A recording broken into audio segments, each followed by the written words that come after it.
Hello everyone, welcome back to biology class. Student, up till now we have studied about the human reproductive system. We should know how these reproductive organs they are responsible for the formation of the gametes in the human being. This video it is about the gametogenesis. Let's see what is the gametogenesis. All the sexually reproducing animal they produce the gamete by process of gametogenesis.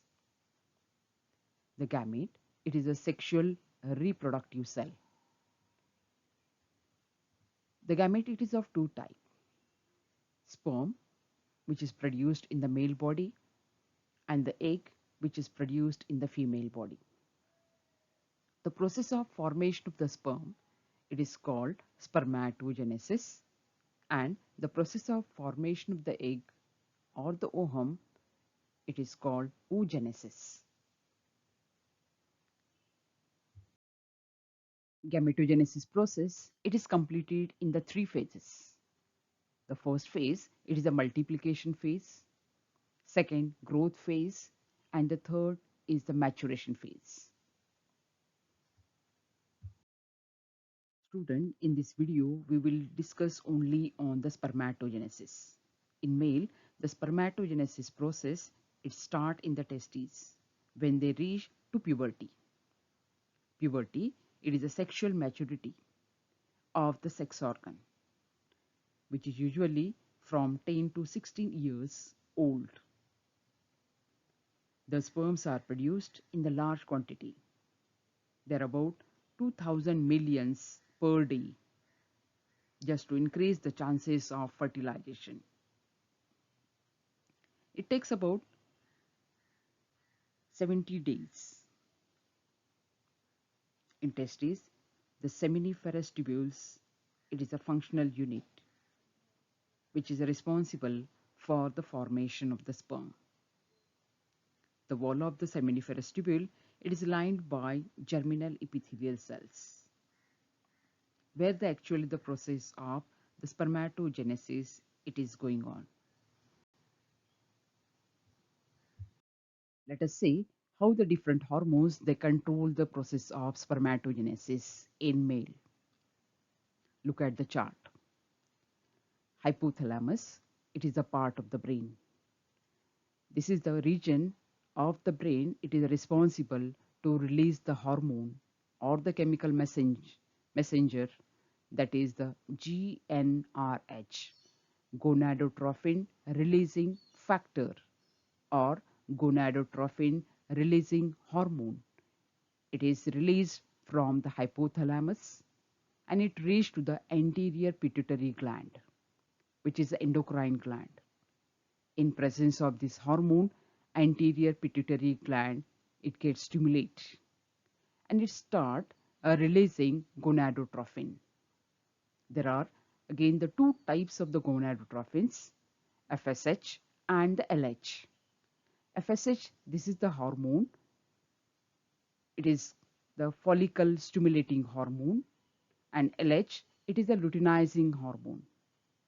Both FSH and LH, they act on testes, which is the male reproductive organ. In the testes, there are the two types of the cells are present, Sertoli cell and the Leydig cells. FSH, it acts on Sertoli cell, which stimulate the process of spermatogenesis. While LH, it acts on Leydig cell. The Leydig cell further, it releases the hormone after the stimulation. It is called testosterone, which is also responsible for the spermatogenesis, as well as it also gives secondary sexual characters in the male.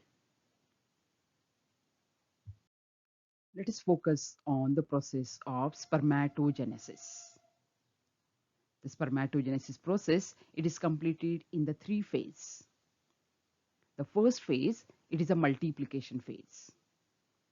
In this phase, the germinal epithelial cell, they undergo repeated mitotic division. They produce the number. these produced cells, they are called as spermatogonia. As the mitotic division is going on, the chromosome number, it will be same. It will not be going to change. These cells will be the diploid cells, and they have chromosome 46. In multiplication phase, the spermatogonias are produced. They are grouped into type A and the type B. Type A spermatogonia, further they undergo mitotic division, repeated mitotic division, and they increase their number. They maintain the spermatogenesis process till the death of the male. That means till the death of the male, male is the fertile. But that is not in case of female. After the menopause, the female becomes non-fertile. The type B cells or type B spermatogonia, they stop their mitotic division and they enter into the growth phase, which is the second phase of the spermatogenesis. In this phase, they grow and they accumulate the food. Because of the accumulation of food, they increase their size. And now the structure which is produced, it is called primary spermatocyte. Maturation phase, it is the third phase in spermatogenesis, which include the meiosis and the spermiogenesis. The primary spermatocyte, which is produced in the growth phase, it undergo division, it divide meiotically and produce the two daughter cells called secondary spermatocyte. These are haploid. They have 23 chromosomes each. They further undergo division. It is a meiosis II division, and they produce 4 spermatids. Spermatids, these are the non-motile and non-functional bodies they are produced. They get further transferred into functional spermatozoa or the sperm by the process of spermiogenesis. Student, we are learn about the spermatogenesis. The first step, it is a formation of the spermatogonia. Spermatogonia further, it increase its size, grow, and it transfer into the primary spermatocyte. Look at the figure. Primary spermatocyte, it divide and it gives the 2 secondary spermatocyte, which further divide and it gives 4 spermatids. Now these 4 spermatids, these are the non-functional, non-motile bodies are produced. They must be converted into the active and the motile gamete, that is the sperms. The process by which this non-motile spermatids, it is converted into a functional male gamete or the sperm, this process it is called as a spermiogenesis.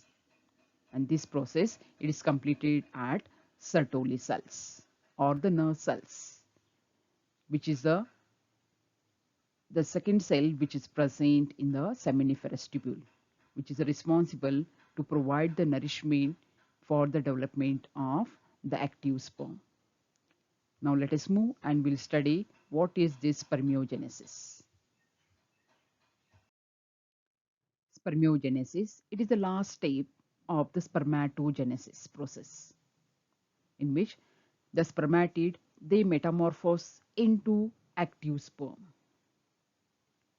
In the spermatid, cytoplasm is present and centrally placed nucleus is present. In the cell cytoplasm, the different cell organelles are present. Nucleus, Golgi apparatus, centriole, mitochondria, endoplasmic reticulum, microtubules. These are the cell organelles, they are taking part in the process of spermiogenesis. There are the various steps in the formation of the sperm. Acrosome formation, this is done with the help of the endoplasmic reticulum and the Golgi apparatus. Golgi apparatus, it moves above the nucleus, and it releases the vesicles, which contain the protein enzymes. This vesicle fuse together and it forms the cap-like structure called acrosome. In nucleus, the chromatin material it also get condensed.